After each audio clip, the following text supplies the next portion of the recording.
అంతర్జాతీయ వేదికపై ఇప్పుడు ఒకే ఒక్క వార్త ప్రపంచ దేశాలను ఉలిక్కిపడేలా చేస్తోంది.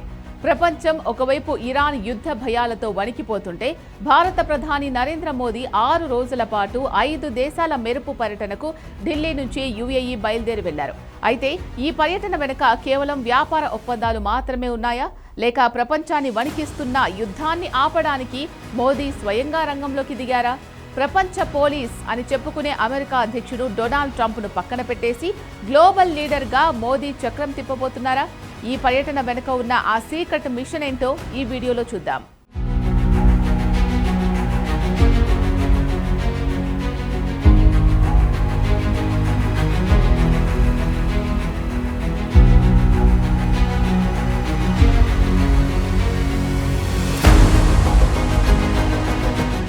ప్రధాని నరేంద్ర మోదీ నేటి నుంచి ఈ నెల 20వ తేదీ వరకు 6 రోజుల పాటు 5 దేశాల్లో పర్యటించనున్నారు.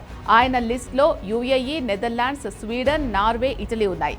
అధికారికంగా చూస్తే ఈ పర్యటన యొక్క ముఖ్య లక్ష్యాలు ఇంధనం, రక్షణ, వాణిజ్యం, సాంకేతిక సహకారం మరియు పెట్టుబడులు అని చెప్తున్నారు. కానీ సరిగ్గా మిడిల్ ఈస్ట్లో ఇరాన్ యుద్ధం తీవ్ర రూపం దాల్చిన ఈ క్లిష్ట సమయంలో గ్లోబల్ ఎనర్జీ సప్లై అంటే పెట్రోల్, డీజిల్ రవాణా దెబ్బతింటున్న తరుణంలో మోదీ ఈ పర్యటన చేపట్టడం వెనుక అంతర్జాతీయ దౌత్య వ్యూహాలు దాగున్నాయి. ఇరాన్ యుద్ధం కారణంగా ప్రపంచవ్యాప్తంగా చమురు సరఫరా అయ్యే అత్యంత కీలకమైన హర్ముజ్ జలసంధి ప్రమాదంలో ఉంది. ప్రపంచంలోని 20% క్రూడ్ ఆయిల్ ఇక్కడి నుంచే రవాణా అవుతుంది. మోదీ తన పర్యటనలో ఈ రూట్ను రక్షించడంపై భారతదేశం తరపున పవర్ఫుల్ మెసేజ్ ఇవ్వబోతున్నారు అని టాక్. యుద్ధం కారణంగా చమురు కంపెనీలు భారీగా నష్టపోవడంతో కేంద్ర ప్రభుత్వం నిన్ననే లీటర్ పెట్రోల్, డీజిల్పై 3 వరకు, సిఎన్జిపై 2 రూపాయల వరకు ధరలను పెంచింది. ఈ ఇంధన ధరల మంటను చల్లార్చడమే ప్రధాని మోదీ 5 దేశాల పర్యటన యొక్క తక్షణ అత్యవసర ప్లాన్గా కనపడుతోంది. అమెరికా అధ్యక్షుడు డొనాల్డ్ ట్రంప్ ఇరాన్పై కఠినమైన ఆంక్షలు విధిస్తూ కూర్చుంటే గ్లోబల్ సప్లై చైన్ దెబ్బతింటోంది. అందుకే మోదీ అమెరికా వ్యూహంతో సంబంధం లేకుండా నేరుగా తానే రంగంలోకి దిగి అరబ్, యూరప్ దేశాలతో ప్రత్యామ్నాయ మార్గాలు వెతుకుతున్నారు. ఇరాన్ మరియు యుఏఈ 2 దేశాలు ఈ మధ్య బ్రిక్స్ కూటమిలో చేరాయి. ఈ కూటమిలో భారత్ అత్యంత కీలకమైన భాగస్వామి. ట్రంప్కు ఈ మిడిల్ ఈస్ట్ దేశాలపై పట్టు తగ్గుతున్న తరుణంలో మోదీ బ్రిక్స్ లీడర్గా ఇటు ఇరాన్, అటు యుఏఈ దేశాల మధ్య రాయబారం నడిపి యుద్ధ మేఘాలను తొలగించడానికి ప్రయత్నిస్తున్నారు. ఇప్పుడు అసలు ప్రశ్న, యుద్ధం ఆపడానికే మోదీ వెళ్లారా? దీనికి అవుననే సమాధానం ఇస్తున్నారు అంతర్జాతీయ విశ్లేషకులు. ఎందుకంటే ఇరాన్ యుద్ధం కారణంగా ప్రపంచవ్యాప్తంగా క్రూడ్ ఆయిల్ ధరలు ఆకాశాన్ని తాకుతున్నాయి. ఇప్పటికే భారత్లో ఇంధన ధరలు పెరిగాయి. ఈ సంక్షోభాన్ని ముగించాలంటే ఇటు అరబ్ దేశాలతో, అటు యూరప్ దేశాలతో బలమైన సంబంధాలున్న ఏకైక నేత నరేంద్ర మోదీ మాత్రమే. గతంలో రష్యా, యుక్రెయిన్ యుద్ధాన్ని ఆపడానికి మోదీ చేసిన ప్రయత్నాలను ప్రపంచం చూసింది.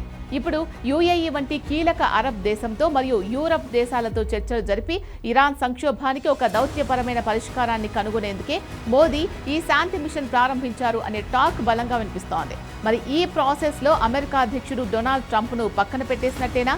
సాధారణంగా ఇలాంటి గ్లోబల్ క్రైసిస్ వస్తే అమెరికా ముందుండి పంచాయతీ పెట్టాలి. కానీ ట్రంప్ ప్రభుత్వం అంతర్గత నిర్ణయాలు, ఆంక్షలతో బిజీగా ఉండడం, అమెరికా మాటను అరబ్ దేశాలు పెద్దగా నమ్మే పరిస్థితి లేకపోవడంతో గ్లోబల్ లీడర్షిప్ ఖాళీ అయింది.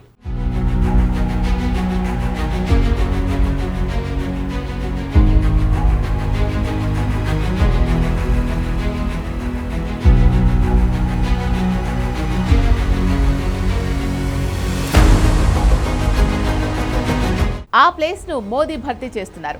అమెరికా ఆంక్షలు విధిస్తూ కూర్చుంటే మోదీ మాత్రం స్వయంగా దేశాల మధ్యకు వెళ్లి ఇంధన మరియు రక్షణ కవచాన్ని నిర్మిస్తున్నారు. ట్రంప్తో మోదీకి మంచి స్నేహం ఉన్నప్పటికీ అంతర్జాతీయ ప్రయోజనాల దృష్ట్యా అమెరికా జోక్యం లేకుండానే భారత్ తన సొంత దౌత్య నీతితో యూరప్, గల్ఫ్ దేశాలను ఏకం చేస్తూ ట్రంప్కు ఒక రకంగా షాక్ ఇస్తోంది. ఏదేమైనప్పటికీ మోదీ చేపట్టిన ఈ 6 రోజుల 5 దేశాల పర్యటన కేవలం వ్యాపార పర్యటన కాదు.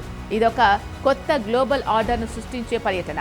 ఇటు రక్షణ రంగాన్ని బలోపేతం చేస్తూనే అటు యుద్ధ మేఘాలు విడగొట్టడానికి మోదీ వేసిన ఈ మాస్టర్ ప్లాన్ ఎంతవరకు సక్సెస్ అవుతుందో చూడాలి.